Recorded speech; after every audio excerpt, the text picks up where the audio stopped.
play, if you go back and study that play, the coverage was incredible. Our guys in the back end were doing a great job. You know, the one Zach Dahm, he had 3 guys on him, and allow somebody to be one-on-one. If you're one-on-one, you got to win, and he did. And in terms of your defense in general, what do you feel you've been good at so far, and what do you feel like you want to clean up for this next one for the bye week? Yeah, you know, I think our guys, the attitude and effort and the practice and focus and those things have been incredible. Which, if you don't have that, nothing else matters. So that's a plus. You know, I think the details of some scenarios, some run fits, some pass coverage fits, just being more decisive and being more trustful that that's where I belong and that's where the ball's going, and I can trust that that's the play that I really see and the route that I really see, and I think that'll come as we get going here. You know, I think an area that we have to clean up, you know, if you look at our last 3 games, we have to do a better job of our offense scores. You know, the next drive out, man, we've given up a touchdown about every time after that drive. And as a defense, man, that's when you have a chance to try to close the door and get our guys back the ball. And we haven't done that in the last few games, you know, really since Miami. And, you know, we've been really great on, you know, punting the ball and going to play defense, get off the field. You know, I think we maybe only given up 1 score in that scenario, but that's one area that we're talking about, and we're looking at it as coaches too. What are we calling? What's different? What's happening? But we've got to be able to stop people when our offense scores and try to get some more margin.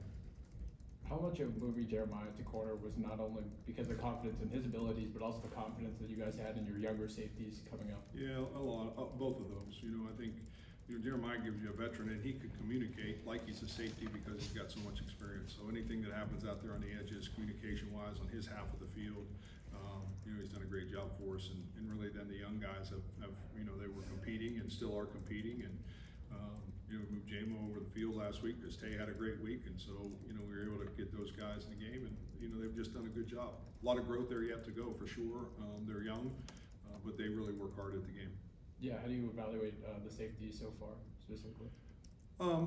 You know, I think they've done a good job. I don't, you know, they're not where they want to be, and you know, it's not where we have to be to go where we want to go. But we're in game 3, and those guys haven't played a ton of football, so I think they're doing great.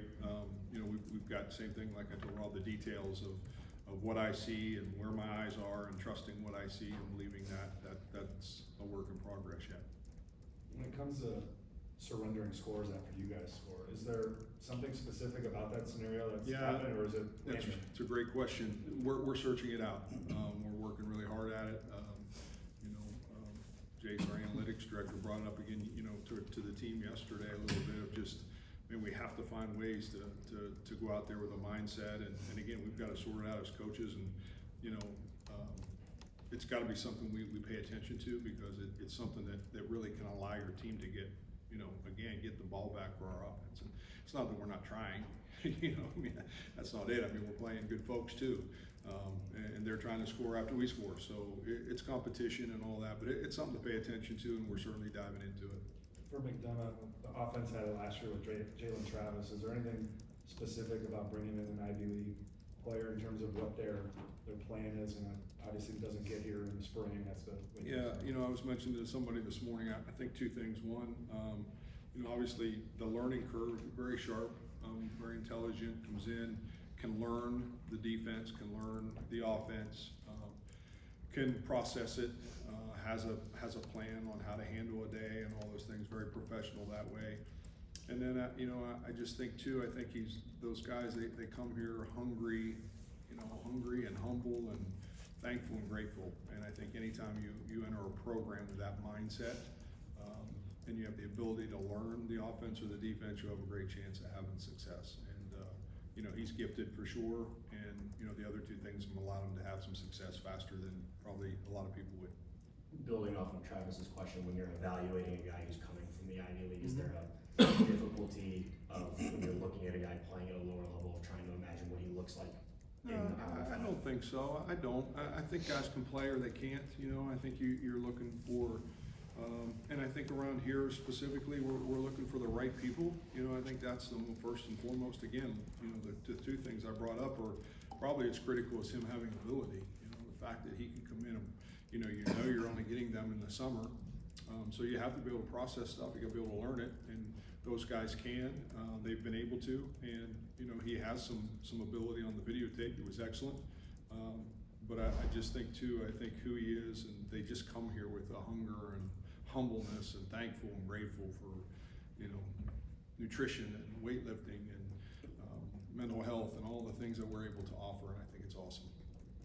How satisfying was it to get those 2 sacks and finish that last drive for Iowa like you guys did? Yeah, it's awesome. I mean, it's, you know, I've been here 10 years, and, you know, we haven't been able to do that. So I think, you know, win that game at home, you know, for our fans, and Coach talked about it, for our fans and for our team and this college, this university, and all the things that go with it.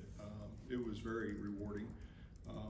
You know, and I think it was great for our players. You know, I think our guys, you know, I sensed when we were on the sideline, I told Coach, I really felt like our guys were going to go stop them. I just had that feeling. I really, you know, sometimes you can just tell if you're down in amongst it, and I really felt like they were going to go get it done. And I was proud of them, for sure. And, you know, we're going to have to continue to get a whole lot better as we move forward here. And then on a different side of the ball, I mean, Taylor Mauser, like what kind of energy has he added over the years to this coaching staff? And when was maybe the first time you realized that he could be a pretty good play Yeah, caller? Mouse and I got together, we started together at Toledo at the same time. I had come in from Purdue, and Mouse had come in from the streets, I think. Wandering around. But, you know, I think the one thing you find in this business, there's guys that are, and Coach says it sometimes, trying to be somebody or trying to do something, and I always felt like Mouse was a guy that was trying to do something. Like, he always wanted to be a coach. He was always never afraid of work, never afraid of being assigned something, nothing was ever too small for him to do. And I've been in this business long enough to know that if that's how you are, if you're humble and hungry, you'll make it. And I think, you know, when Coach was talking about making him the offensive coordinator, I wasn't shocked at all. I think he's earned the right to do that. Grew himself from the ground up, you know, and I just think, like I said, I pay attention to that stuff because I think that's really what makes coaches. And he was one of those guys that no matter what was asked of him at Toledo, he did it. And I think the players really respected him for doing it, and I think the coaches did too, if they were paying attention. And I think that's why, you know, he's here, and I think it's a tribute to him and his work ethic, and got a lot of spirit. He's crazy and all that, and you know, I think it's good for all of us. You know, I think it's awesome. Marcus Neal avoided a red shirt last season as a true freshman for you guys. Can you comment on what his growth is from a late addition in that recruiting class, 2024 class, to now starting for you guys as a true sophomore and playing really good football? Yeah, you know, Marcus was interesting. Excuse me.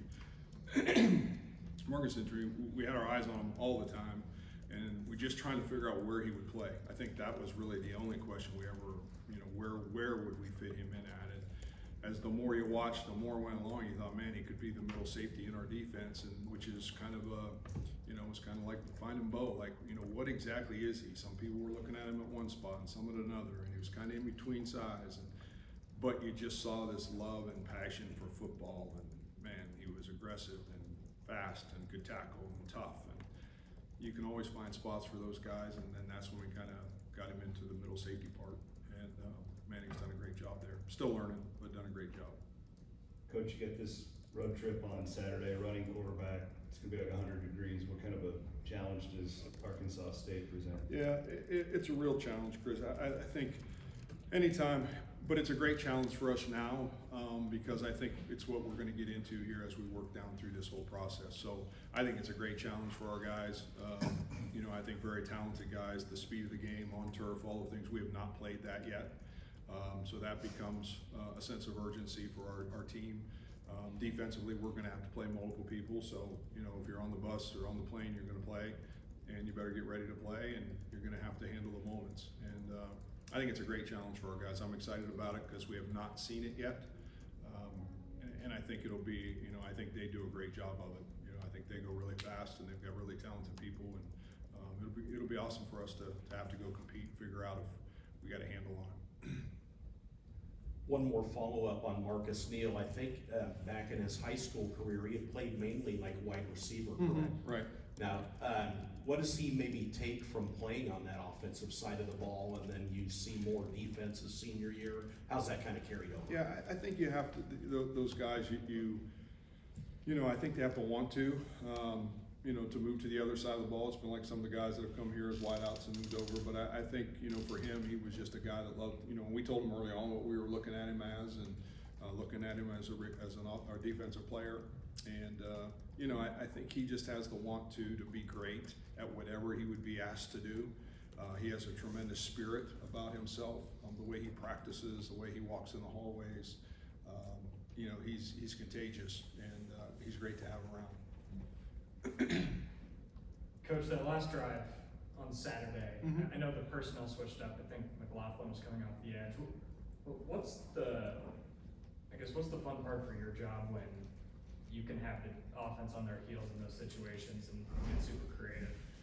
Well, yeah, it's good to know exactly kind of where the clock was in our favor, those kind of things were in our favor. And I think as a defensive coach calling the defenses there, you know, I think early in the down, you're not sure exactly because there is some time on the clock. Obviously with the timeouts, they had to take one of those.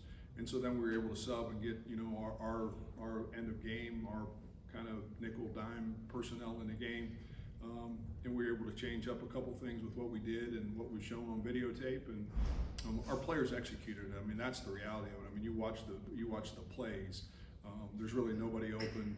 The guys are rushing the passer. Our spy was doing, Caleb Bacon was doing a great job, and it was kind of it was really a great for me to see, because it's what I tell the kids all the time. If something good happens, you're just one piece of something good happening, and I think that was a great example of it. Take one more right here.